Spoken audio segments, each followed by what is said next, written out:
The Card That Came After Death. Prologue. October 14, 2022. The card was 1 year late, and that was the first clue. Margaret Rose Callahan sat alone at her kitchen table in the Dutch Colonial on Maplewood Lane. The same table where she and Harold had eaten 44 years of meatloaf and birthday cakes. She was turning 69 today, but the house felt hollow. Harold had been dead exactly 365 days. The mailman had left a single cream-colored envelope in the box. No return address. Her name written in Harold's unmistakable architect's slant. Postmarked October 15, 2021, the morning after the funeral. Her hands shook so badly, she nearly tore the card in half. Inside in blue fountain pen ink. If you are reading this, I didn't fall. Count the pills in the orange prescription bottle in the upstairs bathroom. I'm sorry I kept this from you. I love you forever, Maggie. Harold. She climbed the stairs on legs that hadn't felt this alive in a year. The orange bottle, Harold's nitroglycerin for his angina, sat exactly where it always had.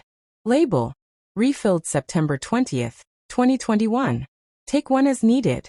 Number 90 capsules. She opened it. 127 capsules stared back at her. Someone had been replacing his pills for months. And someone had made sure Harold never reached the bottom of the stairs alive. Chapter 1. The Good Daughters. The daughters arrived an hour later with store-bought cupcakes and fake tears. Claire, 42, senior associate at Buckley & Lang, came first.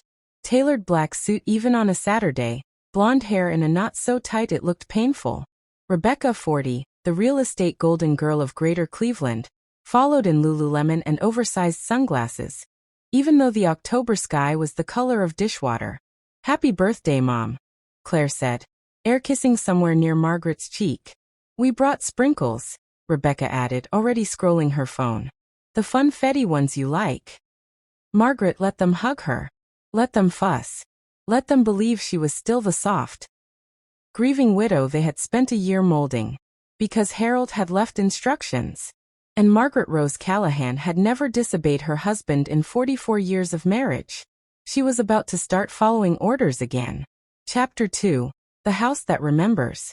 That night she walked every room like a crime scene tech. She found the second clue exactly where Harold said it would be taped under the basement workbench, inside a manila envelope marked MRC, only if I'm gone. Inside, a safe deposit key, a flash drive and a note in Harold's handwriting. Next card comes on your 70th. Until then, act normal. They're watching. She plugged the drive into the ancient Dell in Harold's study. Password, their wedding date. A single folder, for Maggie. Hundreds of scanned documents. Bank statements. Insurance policies. A life insurance rider quietly increased from $250,000 to $1.2 million 8 weeks before Harold died. Beneficiaries. Claire Elizabeth Callahan and Rebecca Marie Callahan Davis. A second policy, same thing. And at the bottom, a voice memo dated September 29, 2021, Harold's voice, thin but steady. If you're hearing this, Maggie, they've done it. I've been feeling wrong for weeks. Dizzy. Chest pain that comes and goes. The new pills aren't right. I swapped one with Dr. Patel on the sly. He confirmed no nitro in them at all. Placebos. I'm keeping evidence. I love you. Fight them with everything we have. Margaret played it 17 times, tears rolling silently down her cheeks. Then she deleted nothing. Copied everything to 3 new drives. Mailed 2 to safety deposit boxes in different cities under fake names. Kept one hidden inside the hollowed-out Bible in the guest room, the one nobody ever opened. And she began to perform. Chapter 3. The Performance of a Lifetime. For the next year, Margaret became the perfect fragile widow. She let Rebecca list the house just in case. She wore the same 3 cardigans in rotation. She forgot where she put her keys. She cried at the grocery store when she saw Harold's favorite brand of oatmeal. Inside she was stone. Every Sunday she drove to the cemetery and spoke to Harold out loud. I'm doing it, love. Just like you asked. They have no idea who they married their father to. On her 70th birthday, the second card arrived. Chapter 4. Card number 2. Postmarked October 15, 2021 again. Same handwriting. Go to First National Bank on Van Aken. Box 318. Use the key. Bring tissues. Tell no one. She did. Inside the box, $40,000 cash in 20s, a burner phone and a new note. This is for private investigators, lawyers, whatever you need. The girls have been moving money out of our accounts for 2 years.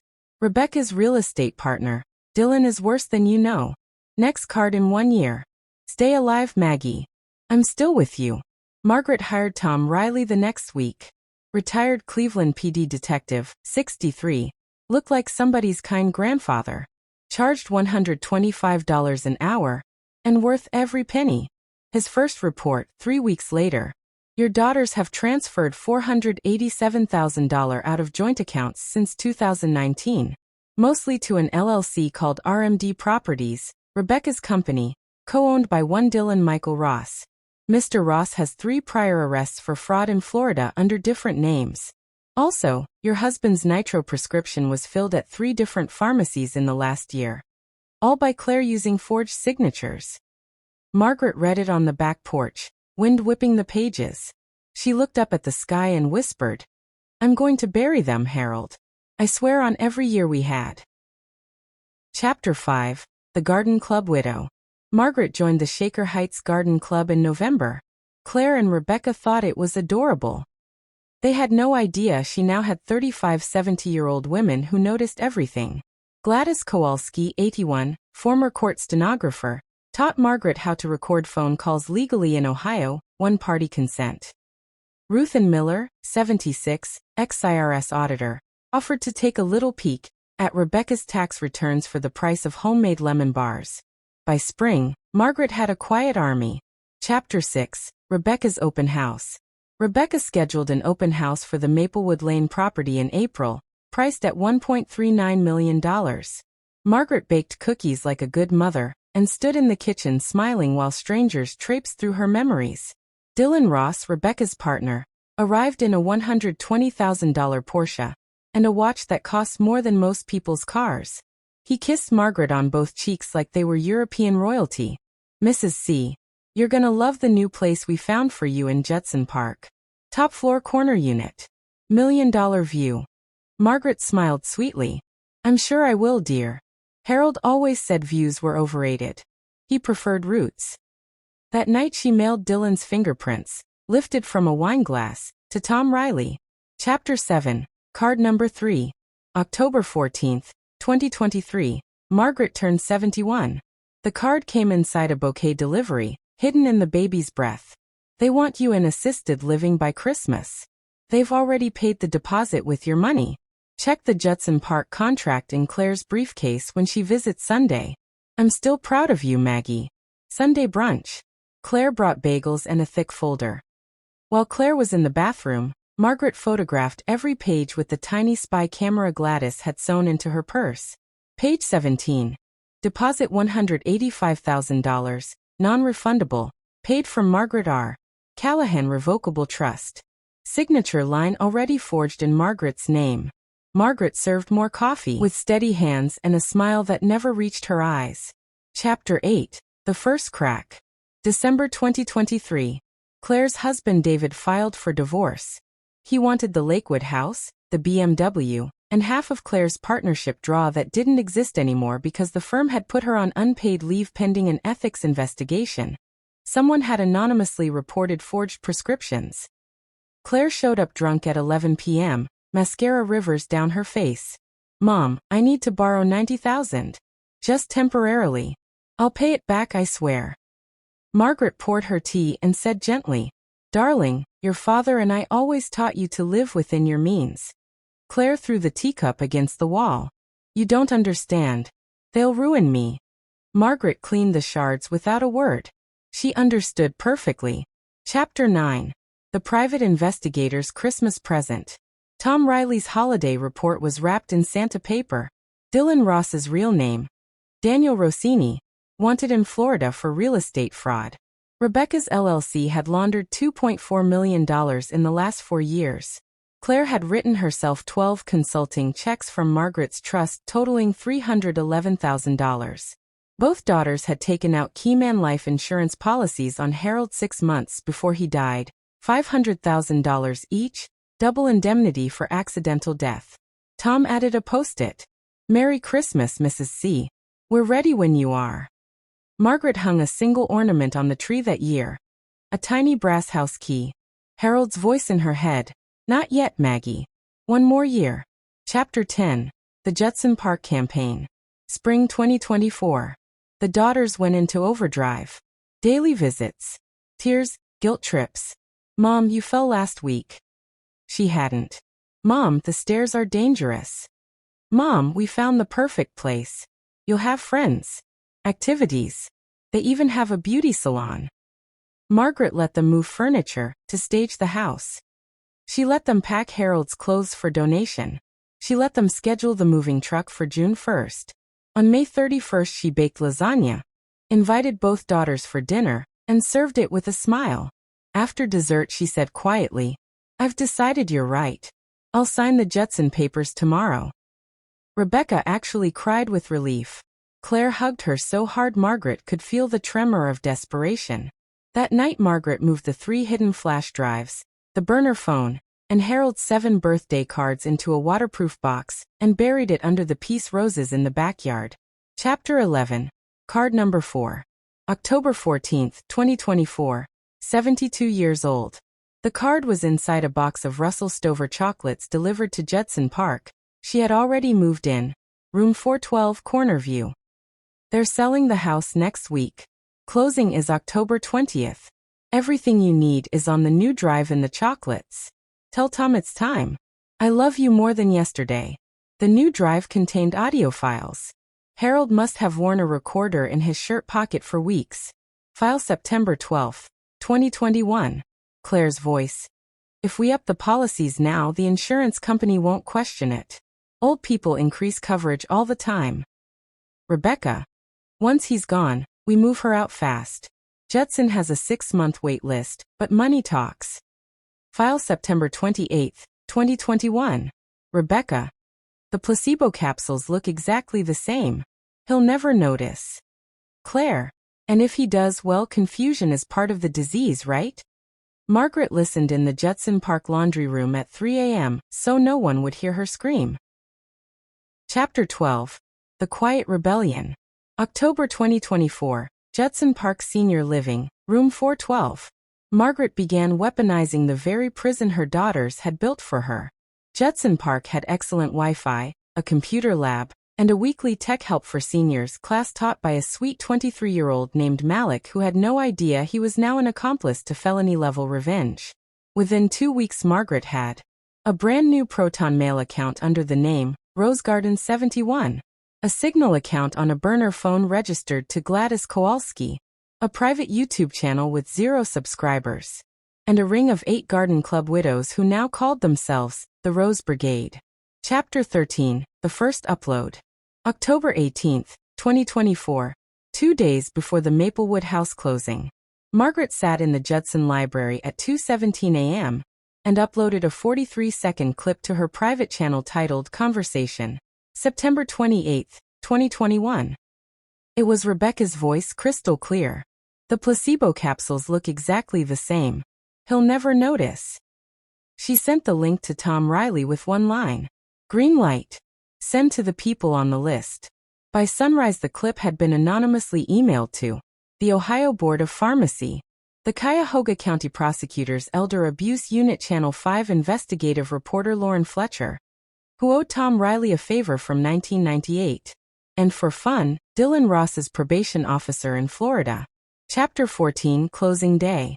October 20, 2024. Rebecca and Claire stood in the empty living room of Maplewood Lane, champagne flutes in hand, waiting for the buyers to sign. The buyers never showed. Instead, 2 detectives from the Shaker Heights PD and 1 very polite assistant prosecutor walked in with a search warrant and a freeze order on the property. Rebecca laughed at first. This is a joke, right? The prosecutor handed her the tablet. The 43-second clip was already playing on the screen. Rebecca dropped her flute. It shattered exactly where Harold used to stand to kiss Margaret goodnight. Chapter 15. The Arrests. Claire was taken into custody at her law firm at 3:12 p.m. that same day. Live on the local news. handcuffs in front of the partners. Her scream made the evening broadcast. Rebecca tried to flee in the Porsche. She made it exactly 4 miles before a state trooper boxed her in on I-271. Dylan Ross was arrested in a South Beach condo wearing nothing but swim trunks and panic. Chapter 16. The Garden Club Press Conference. October 25, 2024. Margaret held a press conference on the Judson Park patio, surrounded by 200 pots of chrysanthemums, and 8 white-haired women who looked like harmless grandmothers and terrified every defense attorney in the state. She wore the same red coat she'd worn to Harold's funeral. Lauren Fletcher asked the question everyone wanted. Mrs. Callahan, your own daughters have been charged with conspiracy to commit murder. How does that feel? Margaret looked straight into the camera and said, Sunday tea. It feels like justice finally came home for coffee. The clip got 4.2 million views in 24 hours. Chapter 17. Card number 5. October 14, 2025. Margaret's 73rd birthday. She was back in the Maplewood house now. The court had returned it within weeks. The card was waiting on the kitchen table, placed there by Tom Riley himself. I knew you'd be home by now. They're lawyering up. Expensive ones. Next year's card has the rest of the recordings. You've done the hard part. Now comes the part where they learn what a mother's love really costs. Margaret poured herself a small bourbon, Harold's brand, and toasted the empty chair across from her. To the long game, love. Chapter 18. The Cost of Freedom. November 2025. Claire made bail first. $750,000, posted by a silent investor, who turned out to be one of Rebecca's desperate flip house buyers. Rebecca stayed inside another 9 days because Dylan refused to help and her Porsche had been seized. When Rebecca finally walked out of Cuyahoga County Jail, she looked 10 years older. She drove straight to Maplewood Lane at 2 a.m. and stood on the porch screaming Margaret's name until the neighbors called the police. Margaret watched from the upstairs window, phone recording, sipping chamomile. She never opened the door. Chapter 19. The Jailhouse Recordings. December 2025. Tom Riley's best contact inside the jail slipped Margaret something priceless. 47 minutes of Claire and Rebecca on the inmate phones, thinking they were talking only to their lawyers. Claire crying. We have to flip on Dylan. Say he forced us. Mom will fold if we cry hard enough. Rebecca cold. Mom's dead inside. She buried Dad and then buried us. We should have finished her when we had the chance. The prosecutor played those 47 minutes at the preliminary hearing. The judge denied bail a second time. The headline the next day. Daughters caught plotting mother's murder from jail. Chapter 20. The Civil Suit. January 2026. Margaret didn't just want them in prison. She wanted them stripped bare. With the help of Ruth and Miller, ex-IRS, and a hungry young plaintiff's attorney named Sophia Alvarez, Margaret filed a massive civil wrongful death and elder abuse suit. $8.4 million in compensatory damages. $25 million punitive. Plus a constructive trust over every dollar either daughter had touched since 2019. Sophia told the judge in open court. These defendants murdered their father for money, then tried to warehouse their mother like an inconvenient pet. We intend to leave them with the clothes on their backs and the conscience they never had. The judge froze every asset within hours. Chapter 21. Card number 6. October 14, 2026, Margaret's 74th birthday.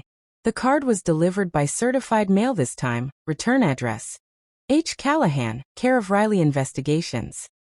Maggie. They're offering a plea now. 12 years. Don't take it. Next year's card has the video.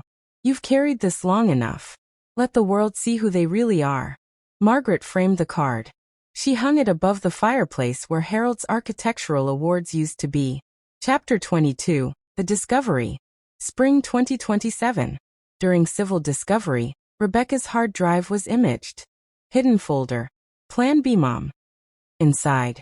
A fake dementia diagnosis from a doctor who'd lost his license in 2018. Forged medical powers of attorney. A $42,000 wire transfer to a Florida pharmacy for 10,000 placebo capsules. And the worst, a 4-minute video shot on Rebecca's phone, dated October 10, 2021, 4 days before Harold died. Harold, frail, sitting at the kitchen table. Rebecca holding the orange pill bottle, smiling. Dad, these are the new ones Dr. Patel ordered. Stronger. You'll feel better soon. Harold swallowing 2 capsules with orange juice while Rebecca filmed and whispered off camera to Claire. 4 more days and the stairs take care of the rest. The prosecution added first-degree murder charges the same week. Chapter 23. The plea that wasn't. June 2027. The DA offered manslaughter. 20 years, out in 14 with good behavior. Margaret walked into the prosecutor's office herself. She laid card number 6 on the desk and said, "My husband asked for murder 1. Give it to him." They did. Chapter 24. Jury selection. September 2027. Cuyahoga County Justice Center. The courtroom smelled of lemon polish and dread. Margaret wore the same navy suit she'd worn to Claire's law school graduation 20 years earlier. She sat in the front row directly behind the prosecution table, hands folded, spine straight, eyes dry. Juror number 7, a 38-year-old nurse from Parma, started crying during voir dire when the prosecutor asked if anyone had ever lost a parent to neglect. She made the panel. Juror number 12, a 72-year-old retired architect, Harold's exact profession, looked at Margaret the entire time he answered questions. He made the panel too. Chapter 25, Opening Statements. Day 1 of trial.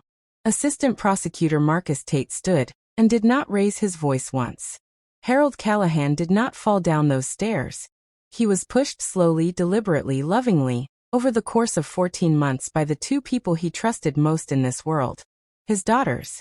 They swapped life-saving medication for sugar pills. They loosened the handrail he held every day.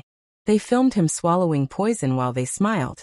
And when he finally collapsed, they stood over his body and said, "Now we can sell the house." You will hear it in their own voices. You will see it in their own handwriting. And when this trial is over, you will do the only thing justice allows. Hold them accountable for first-degree murder. Claire's attorney tried to paint Margaret as a vengeful mother. He lasted 6 minutes before the judge sustained the 3rd objection. Chapter 26, The Video. Day 3. The courtroom lights dimmed. The screen lit up. Rebecca's phone footage, October 10, 2021. Harold thin, confused, trusting. Rebecca's hand steady as she poured the placebo capsules into his palm. Her whisper off camera. 4 more days. Half the gallery sobbed out loud. Claire stared at the floor and shook so hard the bailiff moved closer. Rebecca watched the screen like she was proud of her cinematography.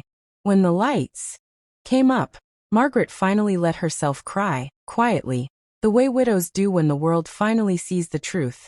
Chapter 27. Margaret takes the stand. Day 5. Sophia Alvarez guided her gently at first. "Mrs. Callahan, when did you first realize something was wrong with your husband's medication?" Margaret's voice never wavered. "The day after we buried him. His 69th birthday card told me to count the pills." She held up the first card in a clear evidence bag. Objection. Theatrics. Overruled. The card is in evidence. Margaret continued. For 6 more years, every October 14th, another card arrived. 7 cards in total. 7 messages from beyond the grave. My husband planned for the possibility that his children would kill him, and he planned for me to survive them. She looked directly at Claire and Rebecca. "I loved you girls with every breath I had. I changed your diapers. I paid for your weddings. I held you when your marriages failed. And you repaid that love by murdering your father in the cruelest way imaginable. Slowly in his own home, while he still called you sweetheart." Rebecca lunged from the defense table screaming, "You bitter old bitch." 4 bailiffs tackled her. The judge banged the gavel so hard it cracked. Margaret never flinched. Chapter 28, Card number 7.